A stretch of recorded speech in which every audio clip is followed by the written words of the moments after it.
Hello guys, வாங்க இன்றைக்கி மல்லி சீரியல் ப்ரோமோவை பற்றி பார்க்கலாம். இப்போ தான் ஃபர்ஸ்ட் டைம் என் சேனலில் பார்க்குறதா இருந்தால் சப்ஸ்கிரைப் பண்ணிக்கோங்க.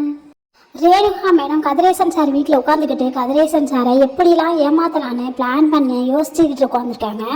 கதிரேசன் மூஞ்சியை பார்த்தாலே எப்படி இருந்தாலும் சம்பாரிச்ச சொத்து சேர்த்துக்க மாட்டார், எல்லாத்தையும் ஏமாற்றி தான் சொத்து சேர்த்துருப்பாரு. எப்படியாவது இந்த சொத்தை சுருட்டிக்கிட்டு நம்ம எஸ்கேப் ஆகி போயிட வேண்டியதான் அப்படின்னு சொல்லிட்டு மனசுக்குள்ளேயே நினச்சி பேசிக்கிட்டு உட்காந்துருக்காங்க. அங்கேருந்து நிஷா மேடம் ரேணுகாவுக்கு சாப்பாடு எடுத்துகிட்டு வந்து கொடுக்குறாங்க. அந்த சாப்பாடை வாங்கி தூக்கி விட்டே எரிஞ்சிடுறாங்க ரேணுகா.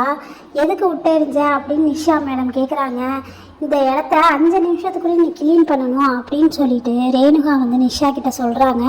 நிஷா ஒழுங்காக இருக்க மாட்டியா அப்படின்னு கேட்கும்போது நீ இங்கேருந்து வெளியில் போடி அப்படின்னு சொல்லிட்டு ரேணுகா மேடம் நிஷாவை வெளியில் அடித்து துரத்துறாங்க. நிஷாவும் வெளியில் போயிடுறாங்க. எனக்கு மல்லி வந்தால் தான் நான் சாப்பிடுவேன், எனக்கு மல்லி தான் வேணும் அப்படின்னு ரேணுகா மேடம் நிஷா கிட்ட சொல்லிட்டு இருக்காங்க.